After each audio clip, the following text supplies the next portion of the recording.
Welcome to My Story, brought to you today by the Public Speakers Association. Our guest star today is Daphne Jones. She is a U.S. Marine, a wife, a mother, a podcaster, an amazing speaker, and then one of the top financial professionals out there, Miss Daphne Jones. Hey, Tanya, this is Daphne Jones, the Smart Money Chick, and I want to thank you for having me on today. What do? Help people make money, save money, and pay less in taxes. And I guess what I'm here today to talk about is my journey to how pretty much your standard growing up. Grew up on the south side of Chicago, great family, got married, I was mid-20s or so, got married. We had a kid, and we were having a great time. We'd finished school. We were working in our chosen fields, and it was pretty awesome. And one of the things, as I said, it was pretty awesome. And then all of a sudden, it wasn't. And this is what led me on the road to start talking about financial literacy and giving people the education so that they make smarter financial decisions. You know, often we make financial decisions based more so on price, more so than cost. We really don't think too far ahead if we purchase on credit or whatever's going on.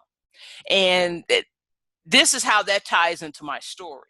When I said things were going great and then they weren't, we were a pretty middle-class family, I'd say. My husband and I together, we were, low six figures, doing okay. We had the cars in the driveway and the brick house and things like that. And everything was going great. And then it wasn't. It started one morning when I got out of bed and I stood up and I fell down. So I went from at that time period, I was running about 15 miles a week, getting up, running every day, great shape, to one day I couldn't. I had trouble getting out of bed. Sitting up was a problem. Literally raising my hands above my head was difficult. We went to the doctor, they did some tests, and we discovered what the problem was. I had a neurological condition. So the thing what you find out is that once you get sick, once you're unable to earn, a big question comes up. Things don't stop. Finances don't stop simply because you're unable to earn. And that's a question that we often don't ask ourselves. What happens if we're unable to earn? And it's usually through something that's not within our control. Okay, so you've got this major issue.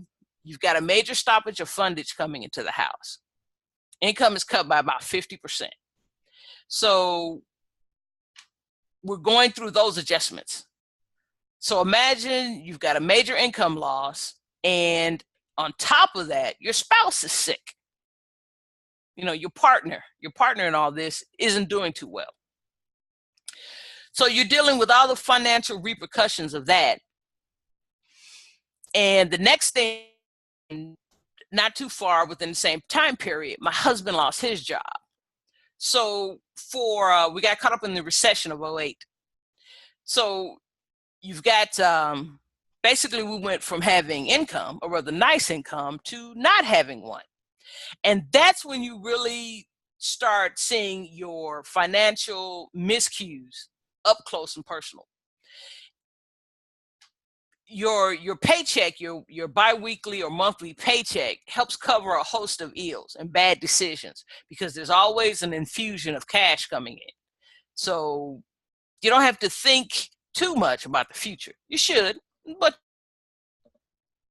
and so this had time to actually sit and read and think. I began just devouring material. I began reading books. I have an MBA. And just scouring, just consuming things, books, talking to friends. I became very involved in my church because I now had time because I wasn't working. I became involved in the financial ministry, and being able to listen to people talk about their financial issues, as well as I wanted to give them some assistance. So we started from the very basics about having to teach about in helping people to budget and so forth. And then I came into becoming a licensed financial professional, because what to do after they've reached some understanding about their money and they've actually freed up some funds, and what to do with them. So that's why I became a licensed financial professional. Because in the country, you've got about 20% of the US population, they get a great financial education. Everyone is in line to help them with their money. Professional athletes, millionaires, so forth. Those high figure earners. Everyone, they have quite a bit of financial advice. It's Joe and Jane American that have issues, that don't get much advice. The other 80%. There's no one there to help them out. And they need just as much as advice as those that have millions of dollars to spare. So the people that I want to help, and the people that were me, they got up and they went to work every day for a living, and they needed some guidance in how to protect and grow their money. To me, it happened the hard way, as to why I had to start paying attention to it. But now, so when I sit down and I talk to folks, I've been there, done that, and I want to help you to avoid those pitfalls. So that's some of my story on the financial side. So far, I've been at this business for a little over 2 years now, and it's been great meeting people, talking to them, and helping them. Whether it be to protect their current income through life insurance or disability, or other things of that nature, or just to sit down and talk to them about how to reduce their current tax debt, or tax, to limit their exposure to taxes and so forth. So again, it's just great sitting down, helping people get a grasp on those issues. It'll be surprising what we don't know. And never want to sit here and talk about like I'm the wizard and I know everything. But it's, as a licensed professional, it's great to be able to sit down and share the knowledge. Financial literacy is so important, because we're making decisions and we just don't see how they're going to affect the future. Often I hear, oh, we can't afford this, particularly like life insurance or disability. A good example is disability insurance. Let's talk about that for a second.